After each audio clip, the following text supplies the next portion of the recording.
Hello and welcome to this episode. It's number 8, I think, Simon, isn't it, of the LinkedIn Safari? It is exactly number 8. Great. So that's Simon Chappuzeau in South Africa, me, Jim James, here in the UK. And we're on a journey to improve my LinkedIn performance as I try and market the book, The Unnoticed Entrepreneur. And Simon, as the LinkedIn maestro extraordinaire, has helped me to get into shape. Simon, what are we going to cover today? Well, let's start with good news, and then after that, we're gonna look into your previous 2 slideshows that you did, and then we're gonna talk about how to post better. Okay, so first, I suppose if we look here at my LinkedIn, in fact, my impressions have gone down in the last 7 days, but my followers have gone up. And so, and I've actually got now 11,100. So it's actually gone up quite measurably. I was under 11,000 before we started all of this. And so happy with that, very happy with that.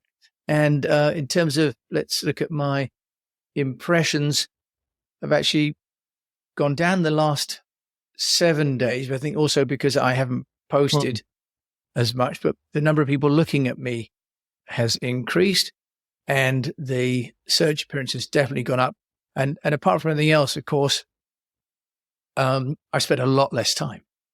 And look, that's interesting, isn't it, Simon? Look, we can see here, wow, impressions have gone up on Tuesday. So whilst my impressions went down, it's a little bit misleading as a statistic, isn't it? Because if we look at the last, 28 days, I'm sure that I have been going and getting better. So 20,000 impressions. Oh, still 49 down, but I've had a couple of really nice big spikes. And so, in fact, this is still my number 1 post now with over 3,500. Performing post. Yeah, and the one with my sister, 2,500. So I'm definitely getting also much more engagement than I was getting before, Simon. So that's the other big issue, because before I was getting next to no engagements whatsoever. And now we're getting, much higher engagements. Look at that with Shelley's at 70, 25, 98. Wow. I wasn't really getting kind of any engagements before this. And even our LinkedIn, we're getting some engagements there. So, yeah, I mean, compared to where you were when we started, where you sort of averaged between 0 and 1 and 2, we have 10x that in terms of engagement. Yeah. So I'm spending less time and getting much more engagement with the posts that I'm doing, and more impressions. That's good. Net. So the ROI on this is fantastic. And one little comment on the impressions and engagements. I mean, impressions is some sort of a vanity metric. It's good to keep an eye on that, but it's not all. And I think in your case, coming from ground zero in terms of the engagement, seeing where you are now with 10 likes on average, I think that's a huge win. And it's an important win because it shows that you are in the process of building relationships with people. I mean, it's nice to have impressions, but if there's sort of no engagement, it doesn't mean people really sort of want to engage with you. But now seeing 10 people like you post, you see who they are. And as a strategy long-term, you can also send a connection request or thank them if you're already connected. And that helps to cement bonds that you don't have with pure impressions. Yeah, no, absolutely. And it's, as we've learned, it is value over volume, and as Dina Kalkovic said, it's really about getting authority, not followers, as she said on my podcast. That's, so that's great. Nicely put.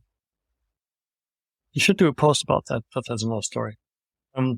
I've got lots of posts to do. I've got more posts to do than I've got time to do them, but that's a nice problem to have, isn't it? It is. Okay, let's get started. I said that we're going to look at your slideshows, and what I want to do here is to share the development that you've done, because I think you've done a tremendous development here.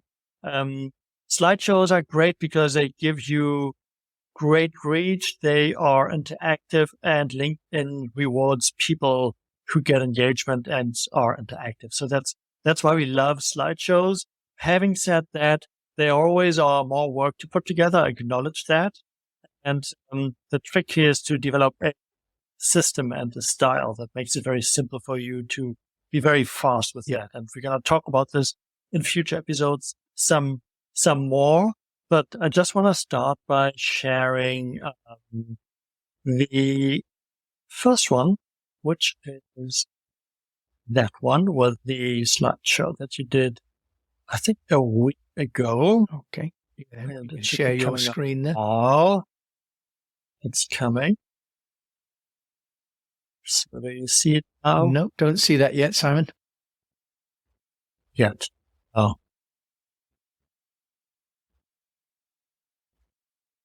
Should I do a drum roll? There we go. Okay. Cool. So there you go. There we are. Okay, cool. So that is your slideshow. And I'll just go through the slides and give you feedback on the individual slides.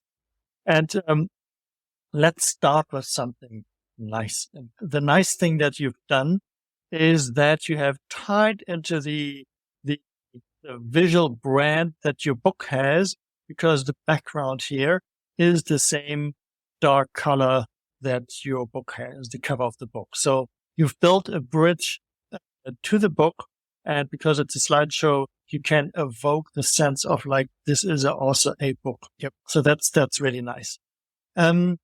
The other thing that I see here is the font or the capitalization, which is something you want to avoid, because we are trained to read lower key letters.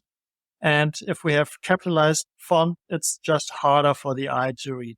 It helps if you enter the United States, write in capital letters. I get that, because it's easier for them to read it, because you don't have to decipher people's bad handwriting.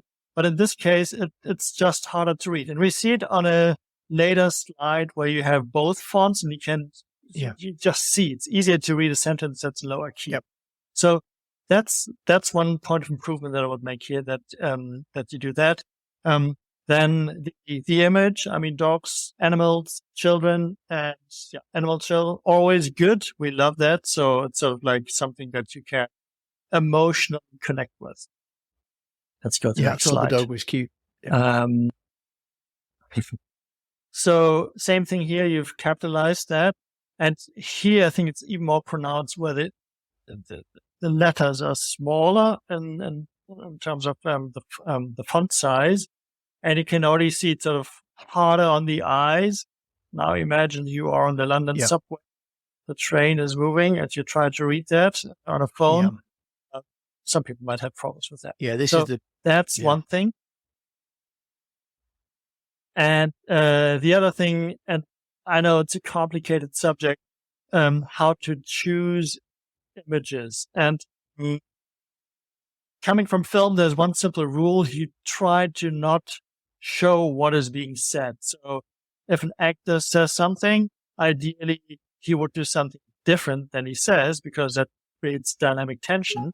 And if you show exactly what you say, it's kind of boring. And in this case, this is such an example, because you talk about stress, and here's an image of somebody apparently being stressed, and so it's not really adding any additional informational value or an emotion that would make this more accessible. So now the big question is, what would have been a better image? Maybe an animal.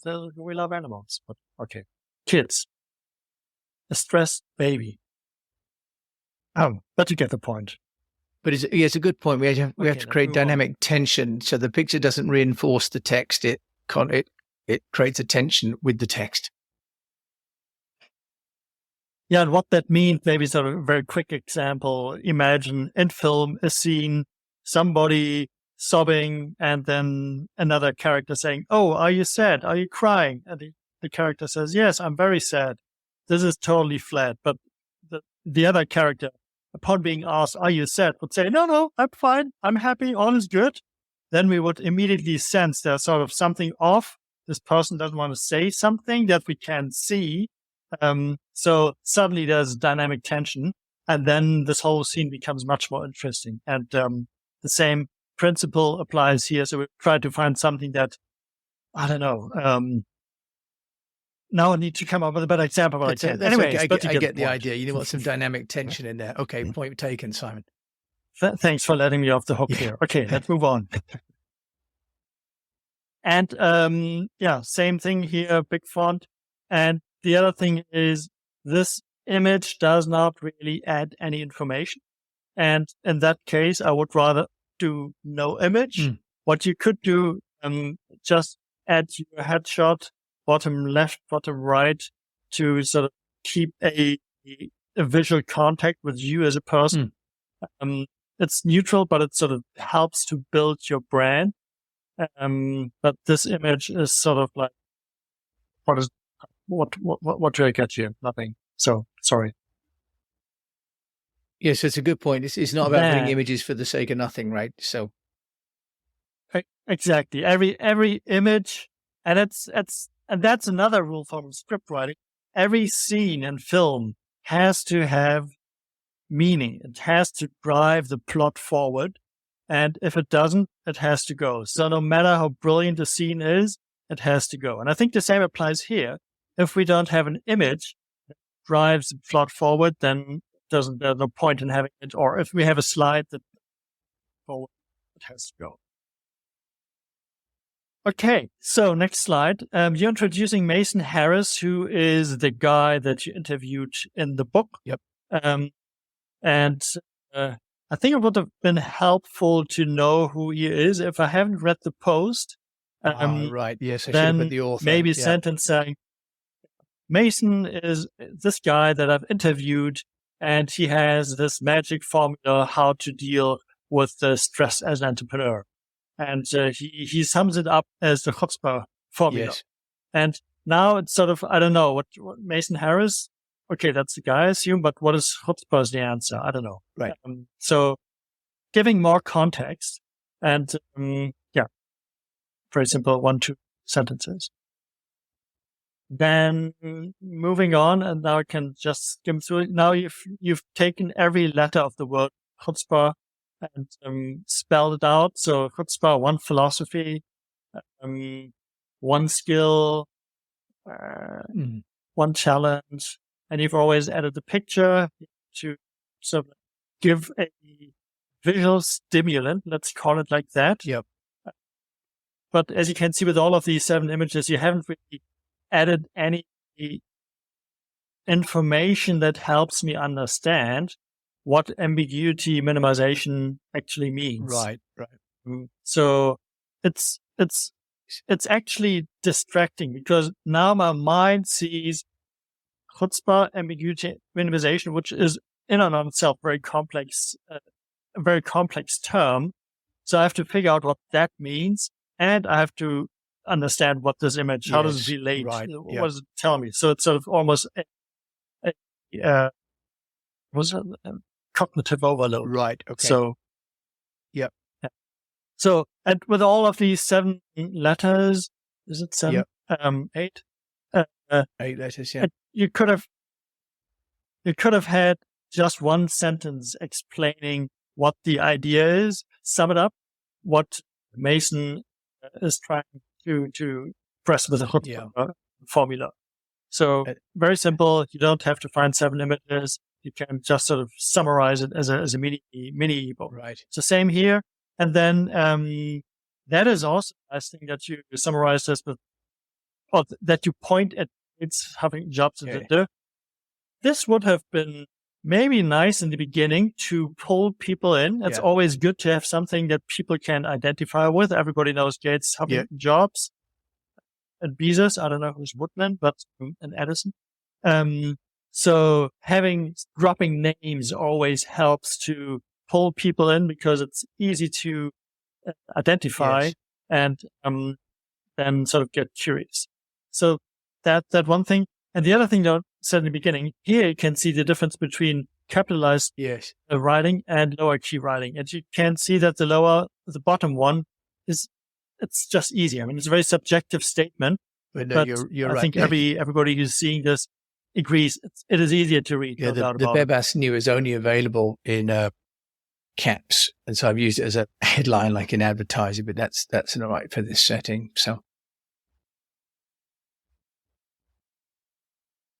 yeah, nice, sort of like good statement. Don't stress yourself out.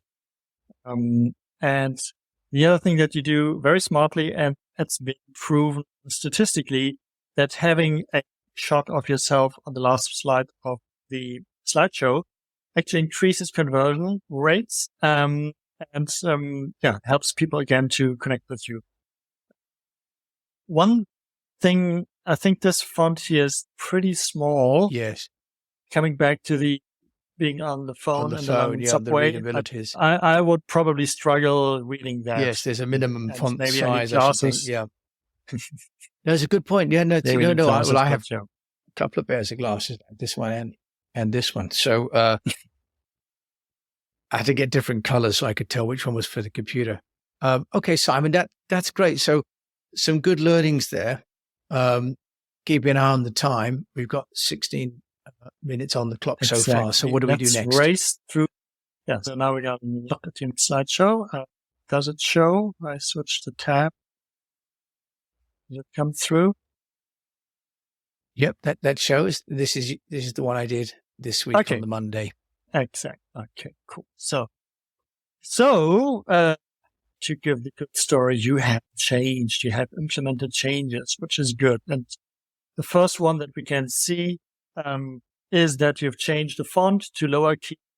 And another thing that is good that you've done here is to use the serif font or a serif font. I think there's also some scientific evidence. Yeah. So the more common the font is, the easier for us it is to read because it's sort of more familiar to the eye. And serif fonts apparently are even easier to read because the eyes can attach itself to like the little. Yes, that's right. Things, serif fonts as opposed to sans serif. Yeah. So that's why I went with Times New Roman, which is the typewriter, foundation. Classic font. And again, a nice image. Again, having a face look at you is always good because we connect with human faces. And so I think that this is sort of a funny shot. And it matches the message. Looking engaging is essential in the LinkedIn age. So well done. Also here, well done. Nice shot. So I get what you're talking about here. And now you introduce the protagonist. The Marcus Emmett gives advice for free. That's cool. What is it? Tell me more. And then you come with an accurate authenticity affects customers. And you start unraveling what that actually means. You give photo tips from the conversation. It might have helped if you would have given, context, like, okay, Marcus Emmett, I had him on the show. These are the things that he says that you can do to get pictures. That was in the post. I put that in the post at the beginning, actually. So that was explaining the post. Yep. So what I found is that people usually first go through the slideshow and then probably read the post. And I tried to sort of have them independent so that the slideshow could stand independently of the post. Okay. Yeah. Well-chosen images. Again, I think having a bit more context as to what this means and how this applies to me in my quest to have better images would have helped. So maybe sort of one more sentence. What does it mean for you? Yep.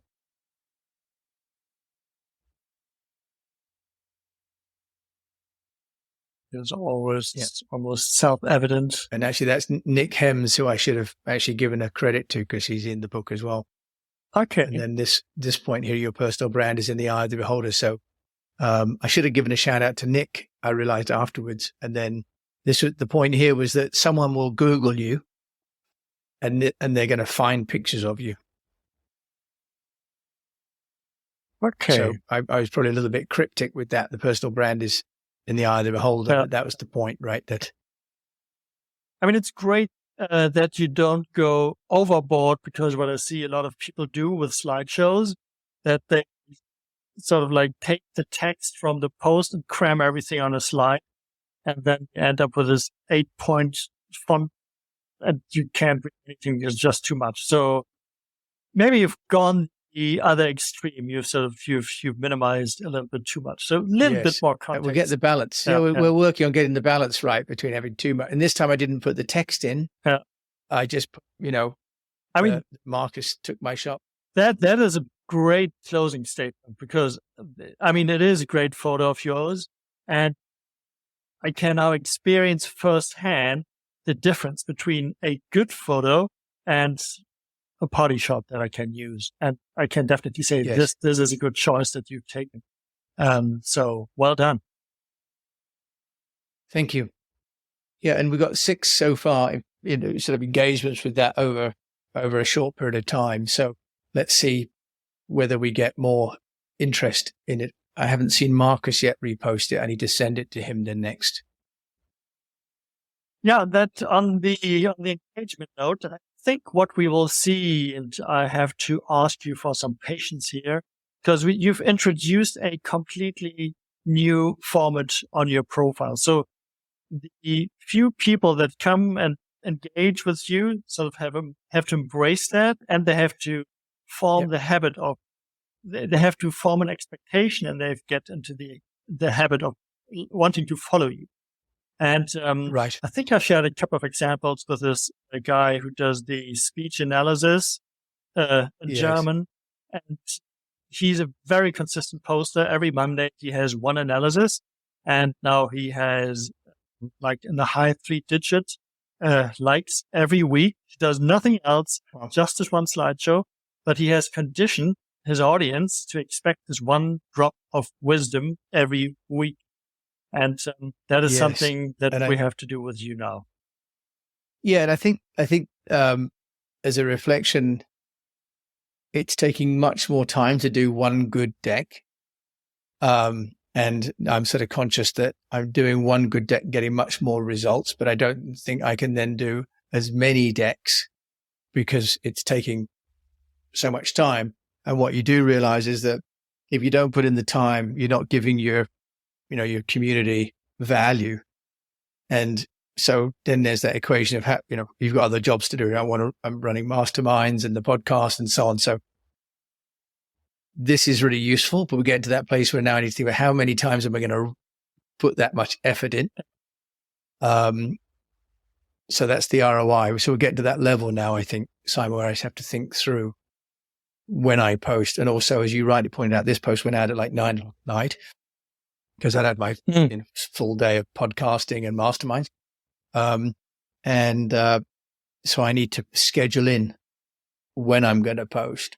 So there's an expectation of when people are going to get something as well. Exactly. So we're moving to another sort of, I guess, the next level up on LinkedIn. Exactly. And a nice introduction. And the next level on LinkedIn, definitely is a thing that a lot of people don't really see and ignore. And that is that the way you publish has a huge impact on the engagement that you get. So what we see a lot of people do is just sort of dump and run. So trusting the algorithm to them the reach and hoping that the quality of the writing will sort of save the day. And the quality of the writing is important, but LinkedIn is very conscious in trying to turn this into a knowledge platform. So everybody who helps to enhance the knowledge on the platform, it gets rewarded. And the way you do this is by engagement, interaction. And so That is a very logical thing, but how to do this is not that straightforward. And I've added little thing here. Let me share that. Okay. Yeah, we've got 5 minutes left. What? Yep, 5 minutes left. Time flew by. Okay. Yep. It is what I call the LinkedIn sandwich. The LinkedIn sandwich. Great. You sharing screen? Yeah, it's coming up. So the LinkedIn sandwich, essentially, if you're hungry for more followers, you have to feed them, and there's a way how you feed them. Okay. There you go, Simon. I've done a drum roll for you. Okay, we have on screen. Cool. So that is the LinkedIn, our daily LinkedIn bread. And as you can see, top layer, bread, lettuce, tomato. This is what you do before you get to the meat of your LinkedIn engagement of the day, your posting of your own post. So before you post, you want to engage on other people's content with bread, lettuce, and tomato. Then after you've done that, you've warmed up your profile, leave 3 to 5 comments. You actually publish your own post, and then you don't just run away. You have to stick around. And ideally, people start commenting on your post and you respond to these comments. You try to pull them into a chit-chat, into a conversation on your post in the comments. And as you wait for people to comment, you can continue your engagement on other people's posts to keep the profile warm. And same thing, 3 to 5 profiles, posts from other people before publishing, after publishing. That's how you warm your profile up. And that's really sort of a very high level view. You can become very sophisticated, but let's run with this for now. The main thing is to not just dump and run, but to show your love to other people. Let's do this before you post, after you post. And also keep in mind that everybody that you engage with, he sees or she sees your post and sees you as a person, as a human. So you start building relationships.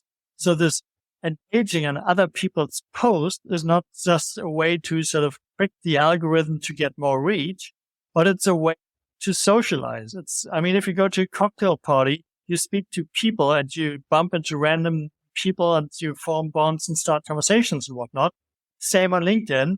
And the best time to do this is around you publishing your post, because the algorithm likes it and people like it if you show love to them. Simon, here's a question then. Is one strategy to post, for example, twice a week, which I believe, some key entrepreneurs and influencers do once or twice a week, but then on other days go in and comment, but not actually try and post? You can do that. You definitely want to comment on the post. On the days when you not post, you can still comment. And this is then now the strategic bit. You can grow your following by commenting on the posts of specific people. And there are mainly 3 groups. One is influencers for people in the industry that you want to be seen in. So in my case, Justin Welch, the LinkedIn Uber influencer, he has a lot of people who want to learn about LinkedIn marketing.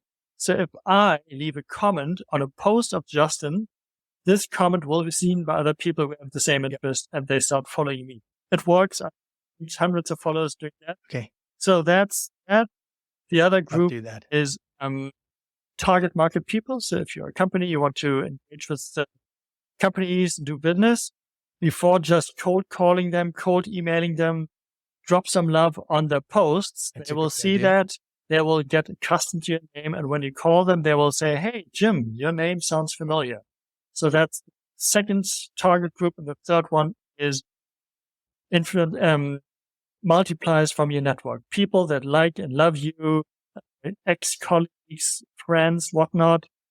they help you to keep your profile warm and they will probably come back if you show them some love. So that's a very simple reciprocal thing. Simon, and you managed to get all that in within our 30-minute slot. Here you go. I'm going to give you an applause. Oh. There you go. Right. Hopefully that will even work. So Simon Chappuzeau in South Africa, thank you. I'm learning so much. We've had 8 weeks and I think transformed my presence on LinkedIn. So thank you so much. Any last parting words after session 8? Keep, Jim would say, keep communicating. I would say, keep commenting. All right. With that, thank you to Simon Chappuzeau in South Africa for all his guidance and all his input today. And thank you for joining Simon and I on this LinkedIn Safari. Same time next week, session 9. Let's see how we're getting on. And until we meet again, I do encourage you to keep on communicating.